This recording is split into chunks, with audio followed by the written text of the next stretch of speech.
What if I told you you don't manifest what you want, but you manifest what you believe to happen for you? Remember that guy you wanted? You wanted him, but deep down, your belief didn't align. What you believed was totally opposite. You believed that you could not be with him for whatever reasons, and that's exactly what you manifested. Because you believed that you could not be with them, you saw patterns that confirmed it, and that's exactly what you experienced. Even that job that you wanted, that career that you wanted, you just wanted it. You did not believe that you could have it. And that's what you manifested. You manifested not having that career, not having that job, because you didn't believe that you were worthy enough to have it, even though you wanted it. So you manifest what you believe. That wishful thinking will not get you anywhere until you haven't worked on your belief coded identity. And you're gonna be able to do that by literally quantum leaping. Quantum leaping into the highest version of yourself, into the most ideal version of yourself. Hi guys, my name is Zavarina and welcome back to the Thezavverse. This is a universe where we heal from our pain, trust our intuition, and turn our trauma into power. In this video, we're gonna talk about what exactly is quantum leaping, how to quantum leap, the neuroscience behind it, and practical steps on how to work on your belief coded identity. Start ignoring your 3D reality.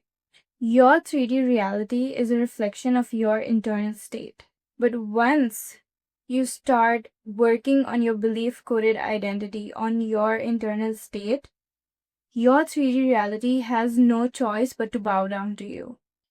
If you haven't been seeing things working out in your favor, it's because you haven't worked on your internal state as yet. Ignoring the 3D reality isn't only about being delusional, it's about knowing that you deserve the opportunity before it even arrives. It means you literally become that person who knows that they deserve this and they're worthy of having this. It's about having a selective attention. You only focus on things that are going to benefit you. Just like your social media algorithm. Like you on your For You page, you'll only end up seeing things that you are interested in, right? Those things start showing up on your For You.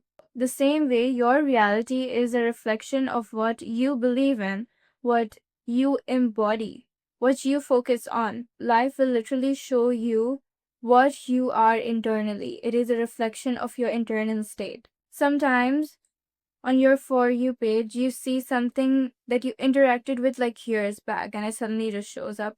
That is when you're trying to become this new person, when you're trying to work on your identity and your belief system, things from the past are gonna show up. But you have to realize that is a test. It's gonna show up to test you. That's a challenge. Because before you get what you really want, life is always going to test you if you are prepared for receiving that thing. If you're really even worthy enough to have that thing, life is always going to test you. So when you see these obstacles, you're not supposed to put your entire focus on them. Like, oh my goodness, like I was thinking that I'm going to achieve this, but see, this obstacle has come. And now when obstacles come in front of you, literally, you're not supposed to focus on them. You're supposed to ignore them. Like, literally just snap your fingers and be like, I don't care what you're showing me. I believe that I'm going to achieve it. And then watch how you will achieve it. Choosing to ignore these 3D obstacles literally means that you are prioritizing your internal neural state over your external sensory data. Like, you don't care what your 3D is showing you, but you are so rooted within and you prioritize what you believe in over what your 3D reality is showing you. Understand that your 3D reality, it's like an echo. Like when you scream and you hear the echo comes after some time, right? So the same way, when you start working on your internal belief system, when you start working on your internal state, the reality, it's going to take time to show up to you because it's really testing you whether you really believe in that or not. It's like an echo. It comes after some time. When you're working on your internal state and you don't see anything happening in your reality, just wait. It is gonna show up. It is going to. I mean, I know that because I've been working on my internal state, and at the time, I was like, oh no, it's not working out. And then I was like, no, wait. You know what? No, it is gonna work out. I have blind faith that it's gonna work out. I just know it's gonna work out, and then it did work out. So realize that it's an echo is going to come after some time. Just because you cannot see it happening does not mean that it's not happening. Just because you cannot see God doesn't mean that you don't believe in him, right? You do believe in God even though you don't see him. So the same way, you have to believe that it's gonna happen, that it exists, because you having that desire for it already means that it already exists. Your higher version of you already has that thing. That is why you have that desire within you. You have to realize that different versions of you exist. You were not this version 10 years back. The version I am today, I was not this version 10 years back. So the same way, 10 years from now, if we're alive, 10 years from now, that version exists. But you are in this version, and quantum leaping is literally about from this version, you believe that you're already that version, and that's how you get it. It bridges the gap between who you are currently and who you are gonna be. Quantum leaping revolves around the idea that all possible versions of your life already exist in an infinite quantum field of potential. Quantum leaping is the act of you jumping from your current state to your desired one, just like that. It's just that you make that shift in your brain, that you are that desired version of yourself. And then your 3D is an echo of that shift that you made. So even if you don't see things working out right now for you, it's an echo. It's going to happen after some time. It's going to be delayed, but it's going to happen because you already made that shift in your head that you are that version. You're not this version. You're not your old version. You are that desired version, the highest version of yourself. So the secret sauce of quantum leaping is total identity substitution. Identity substitution is the practice of replacing your current self-concept to a new one that matches your desired outcome. So it's like you don't change your life from the outside, but you change your life from within, from the inside. You have to believe that you are a person who has already achieved that goal.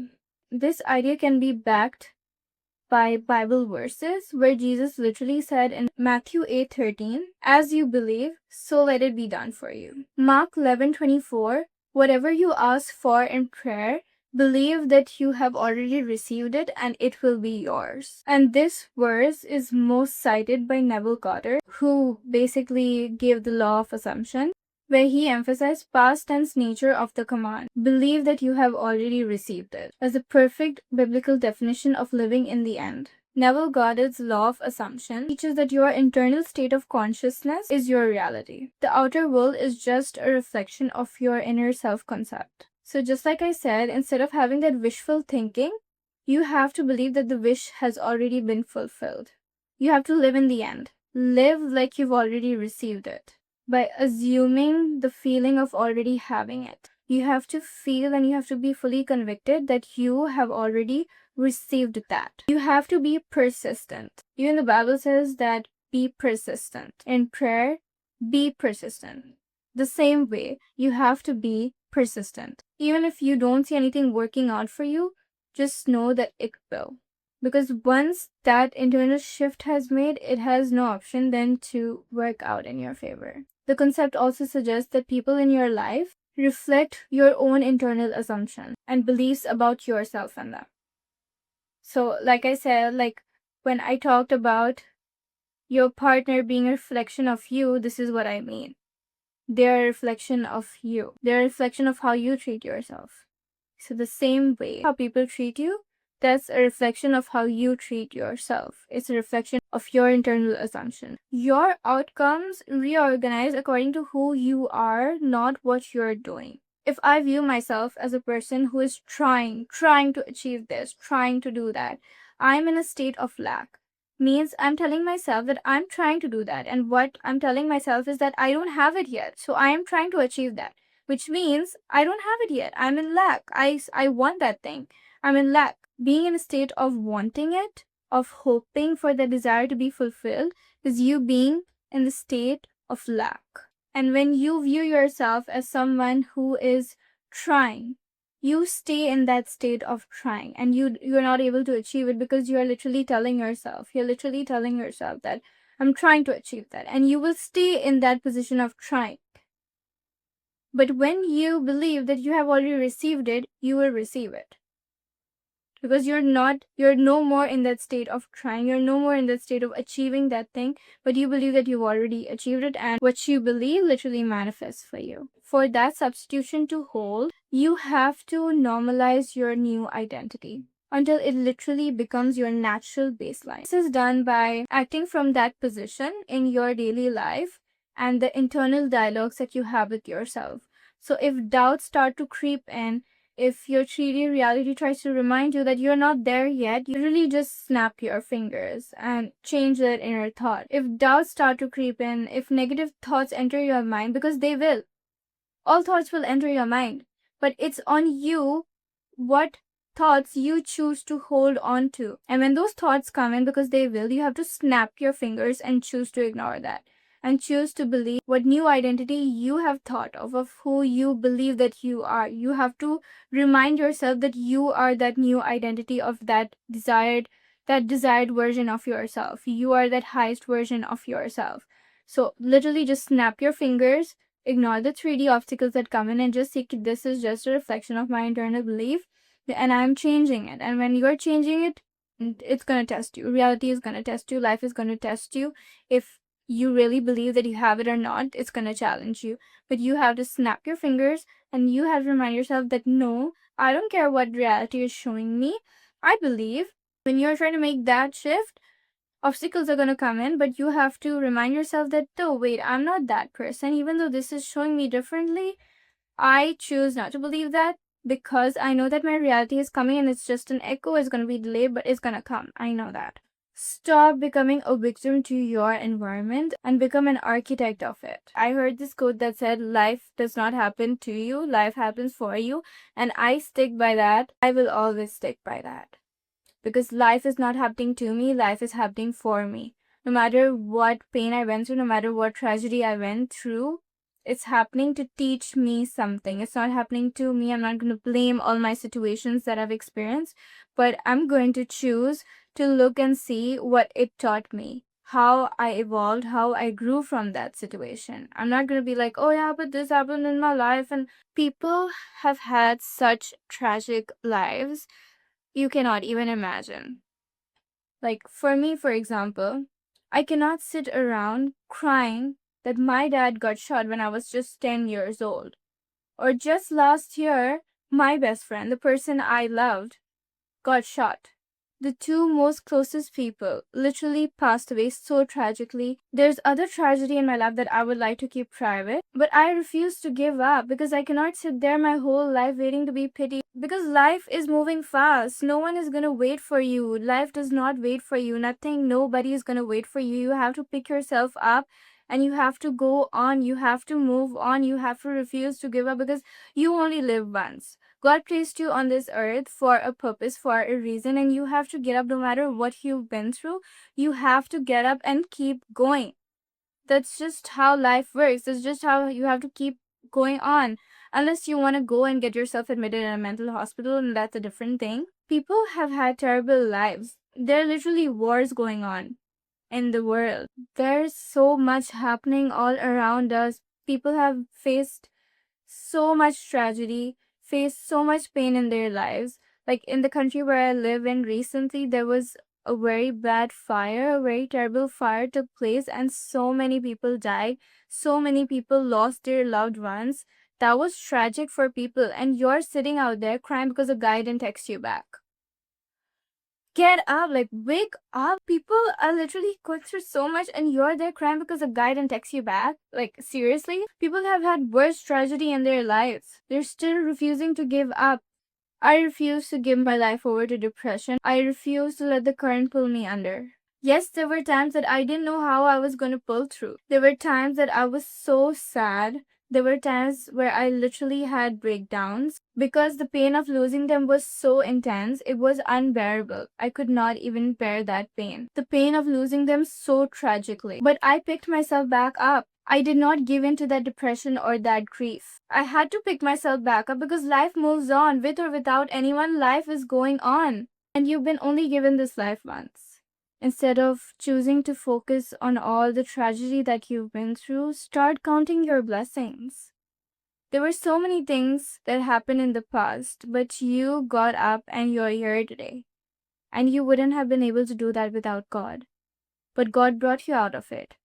And through that thing, God does not just remove things like that. He gets you through them. Just like God did not remove the Red Sea, He parted it. He made a way through the Red Sea. In the same way, God is not going to remove your pain. There were so many times that I wished I lost my memory because the memory of losing them in that moment when I received the news of their tragic death and all the memories that I had with them, I wanted to forget it so badly. I wanted to erase their memory because the feeling of losing them, that pain was unbearable.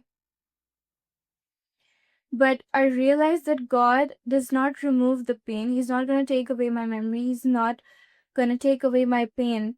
But He is going to get me through it. Stop playing the victim game and start changing your reality around.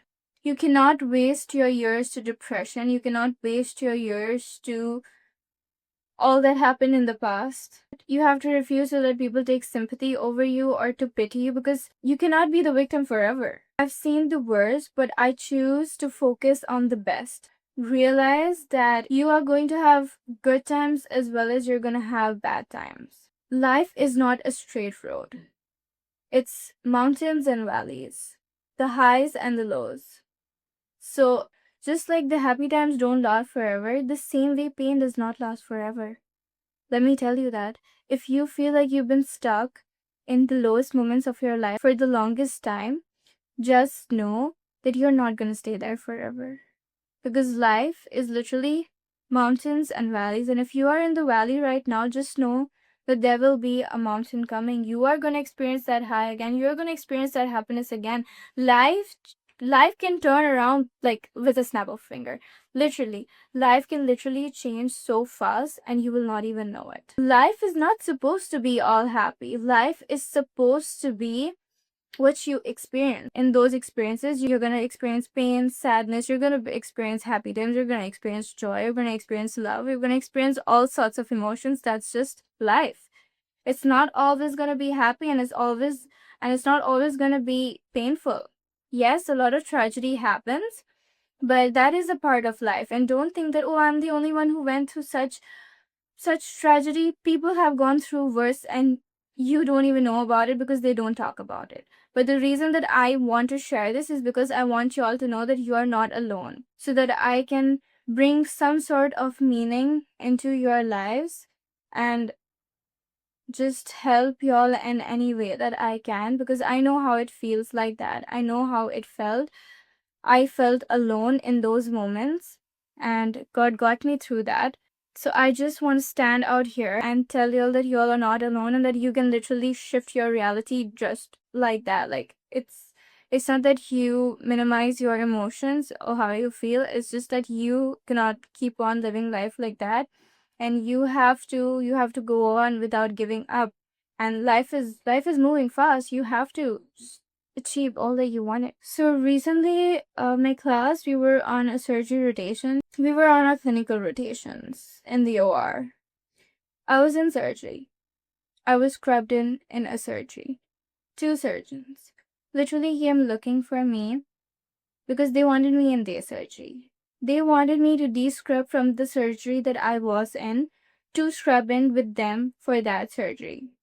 They went around asking my classmates, where's that girl Zavarina? Like, where is she? And then my classmates told them that I was in this OR, and they literally came to the OR to call me out and to scrub in with them because they wanted me. People might take that in a negative way, but I was radiating that energy and they sensed that energy. When they came to call me, they were responding to my internal authority because I believed that I belonged in the OR. So they felt privileged to even have me there.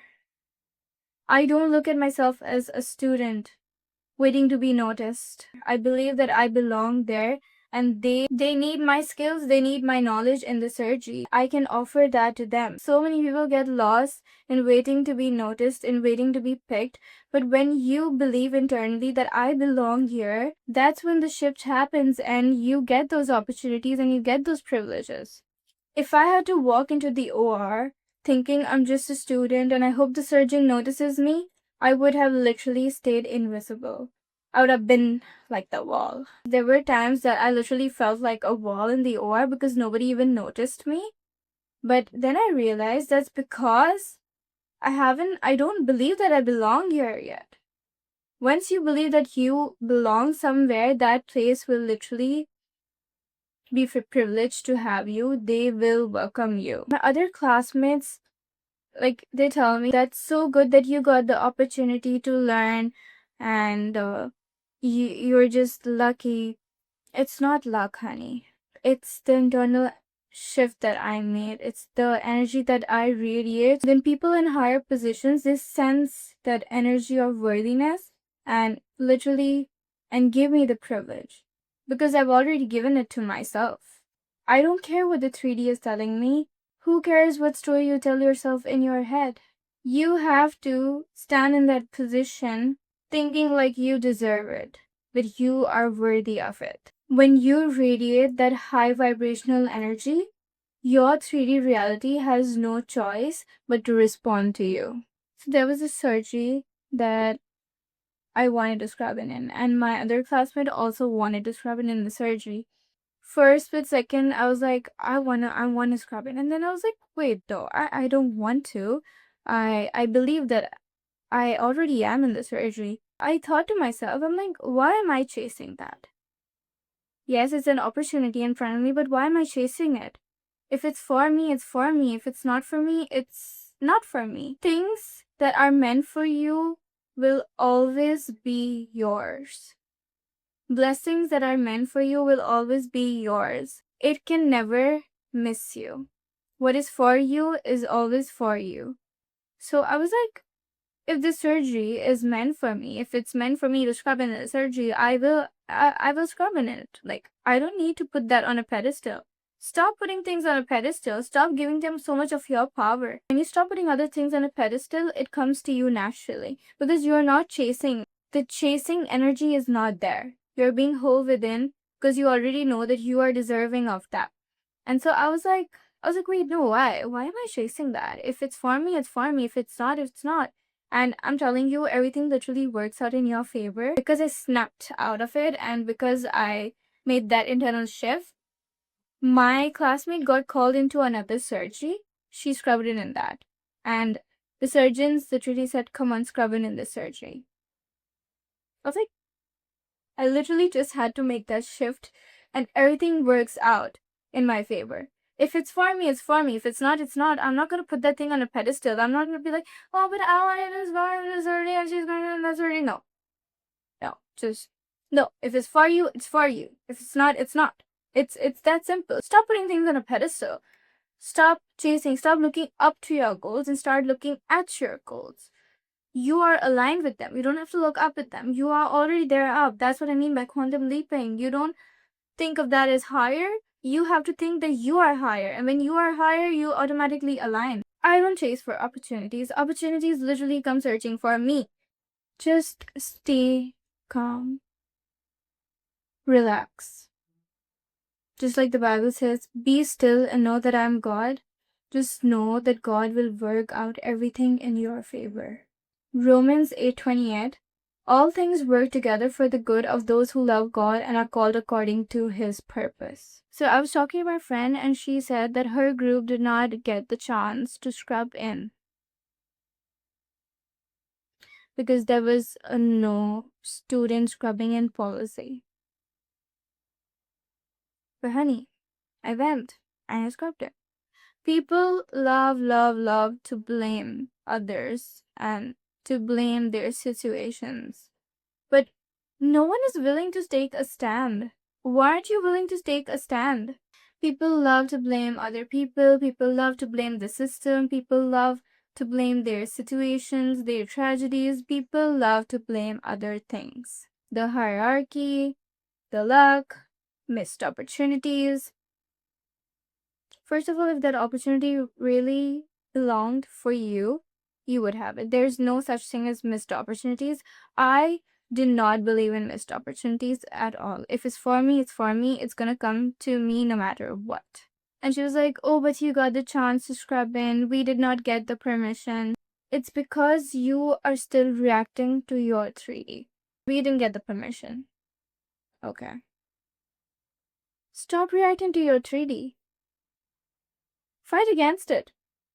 All of that is just excuses, because when there really is a will, there is a way. Oh, but the surgeon is mean and unwelcoming. There are too many students. There's no scrubbing in policy. Who cares? Who cares? You should believe that you belong there. Even if the surgeon is mean, or there are a lot of students, or there is no scrubbing in policy for students, you have to believe that you belong there, and you're there to learn. You are there to provide them with your knowledge and skills, and they are there to mentor you, to teach you. Once you start considering yourself worthy, people will want to teach you themselves. If people didn't have to sense my energy, if those higher positions, if those surgeons didn't have to sense my eagerness to learn and my dedication, they would not pull me up to teach me. You cannot just stand there in the OR thinking, oh yeah, but they're busy and they're doing the surgery and they're not, It can be in any work field. I'm just using this example because it relates to me. When you believe that you belong there, that mean surgeon becomes your mentor. That crowded room clears out for you. All these obstacles are just the 3D trying to test you if you actually believe the story that you tell yourself.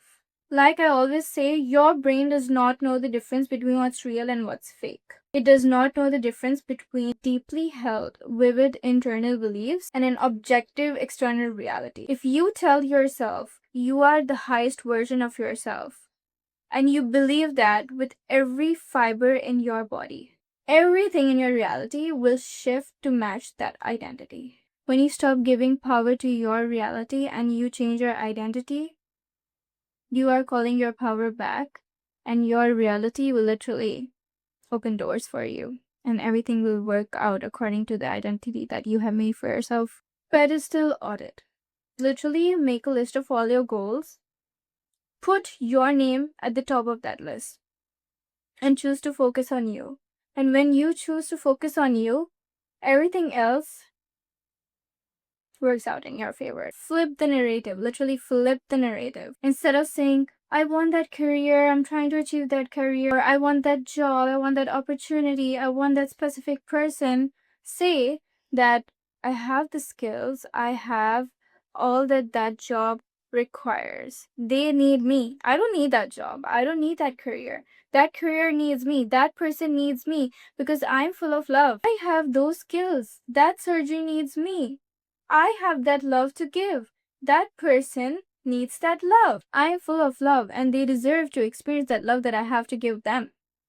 Literally, change the narrative, flip it, flip the narrative. Make yourself the prize and watch all your desires gravitate towards you. I want you to have a journal that you can call it the already done journal. Okay. And I want you to write in there, to journal in there, things as if they're already done in the past tense. Not saying, I will have this career, I will have this job, I will have this car, I will have this house, I will settle in my dream country. No. You have to write it in past tense as if you've already been there, you've already received it. It's already done for you. So why I'm saying night is because according to neuroscience, your brain transitions between different states of consciousness. And you have your brain waves, that is the beta waves, the alpha waves, the theta waves, and the delta waves. So your beta waves are when you are high alert, analytical, most critical. Alpha is relaxed. We're in the calm state. Theta is deep subconsciousness. And your delta is your deep sleep, where your brain can literally fire those neurons and consolidate a new identity for your long-term biology. Right in the night, just before you fall off to sleep, because in the daytime, your brain, it's in the beta wave. So do not choose to write in that state of brainwave. But just before you sleep, you're preparing for sleep, your brain transitions from those beta waves to alpha and theta waves. Okay, so alpha and theta waves are just before you sleep when you're preparing for sleep. It's relaxing.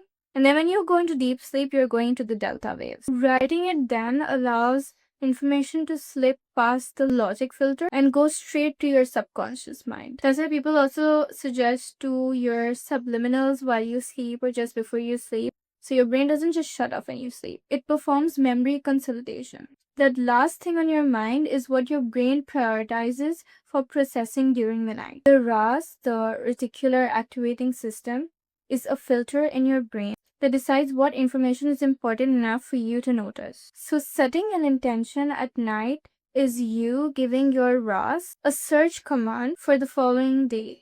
And next day you receive those opportunities. So there's no such thing as luck. It's just your brain executing a code you wrote the night before. When you sleep, your neurons are being strengthened. Neurons that fire together wire together. When you loop thoughts of grief and depression, you're physically thickening the neural roads for that grief, for that depression. When you quantum leap, you're forcing your brain to fire new neurons. I used to think, how am I going to win in life? And my dad didn't even live long enough to see me go to college. He would have been so proud of me right now if he was still living, that I am in high-stakes surgeries, in really complex surgeries. I am standing there, having that privilege of being there in those complex surgeries. I know for a fact that my dad, he would want me to win in life. When my best friend, the person I loved, passed away so tragically at such a young age, I started to think that I'm even gonna find love again. But he wanted me to win in life. He wanted me to be the most successful person. He always rooted for me, for my success. And I'm sure he'd want me to love another person, to give that love to another person, because he experienced the love that I gave him. And he would want another person to experience that, for me to share that love with another person. He would want me to be happy. He would want me to be successful. He would want that. And I choose to win for them. They are my motivation. I have to make them proud. Occupy a frequency of absolute certainty and watch the entire room sing to that rhythm. Bye guys, I hope you learned something from this video, and I'll see you in the next one. Bye bye.